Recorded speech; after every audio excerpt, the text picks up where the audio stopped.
The lawsuits have already started to add up. More than 40 have been filed against Travis Scott, Live Nation, and other event organizers. Joining me now to go in depth on this is a partner from the Houston-based law firm Tracey Fox King Walters, which is representing dozens of clients from the Astroworld event. And Lance Walters joining me now. Thank you for being here.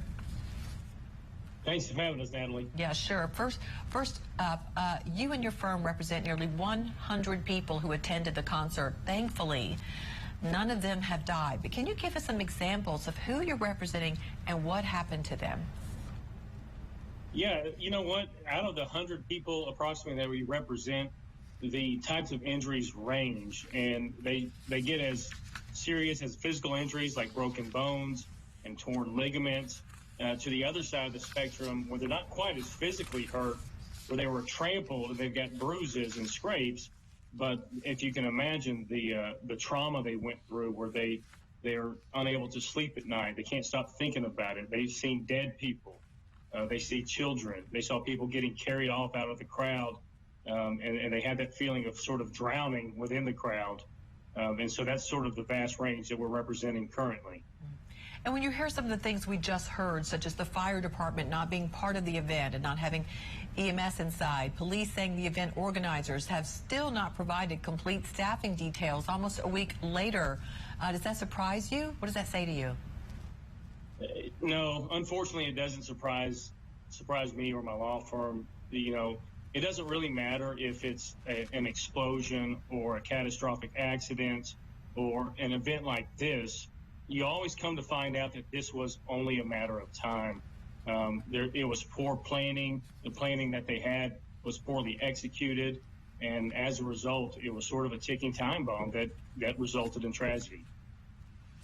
And we've seen lawsuits being filed against Travis Scott, the event organizer, Live Nation, and even Drake, who was on stage. You have filed a petition on behalf of one client against several companies and the Harris County Sports and Convention Corporation. What are you looking for in that case and some of the others?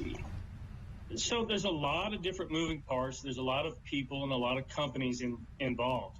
What happens in these types of lawsuits is some of these people we've named in the lawsuits may end up dropping out. We may end up adding others. Once we get a deep, in-depth look at who was involved, we're going to figure out who was responsible for this planning, who was the one spending the money, who was the one that was sacrificing safety and the well-being of these people going to the concerts as a result of money. And so when you take someone as popular as Travis Scott and the people that he had along with him, with 50,000 people, there's a lot of things to look at, and so as the days progress, we'll figure that out.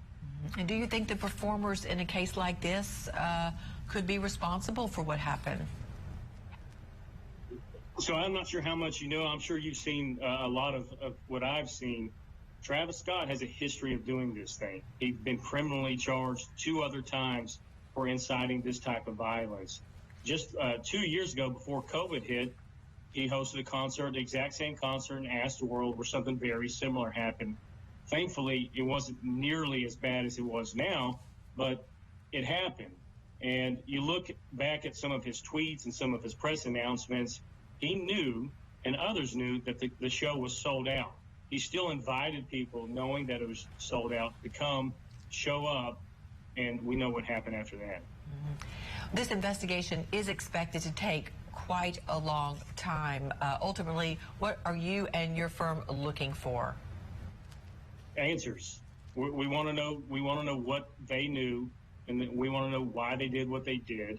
And at the end of the day, they have to be held accountable, and they have to be held responsible, because you don't want this to happen again. The whole purpose of these types of lawsuits is to make sure that this does not happen again, because it's already happened in the past, and no one learned from it. And 8, 9, and maybe 10 people have passed away as a result, and thousands more have been severely injured. And to hear the people that were being crushed, to hear them describe what they were going through and how they tried to get out of it and how they tried to reach out for help, what has been the most chilling for you in some of these stories? So it's a weird feeling when you're talking to these people. I've talked to almost every single one of these clients, and it's almost always the same story. And every time you hear the story from these people, it's like hearing it for the first time. And the ages range that I've spoken with, from teenagers to moms, dads, and grandparents. And you can hear, 6-7 days later, the fear that they still have in their voice, and they're scared. Many of them obviously scared for their lives. Many of them have told me that they were on their bellies getting trampled, praying to God that they can get out. They want to know where the rest of their family members is. And I mentioned earlier, it's sort of like the drowning. I use the drowning analogy. That's the best way I can imagine this feeling, because thankfully I've never been in that situation. But to be trapped under thousands of people, not knowing if you're going to be getting out, that suffocation feeling, it's something that it's unimaginable, frankly, and it's sad. And all of the people hurt and who died, being so young with their lives ahead of them. We really appreciate your insights and your time, Attorney Lance Walters, for us. Thank you. I appreciate you having me.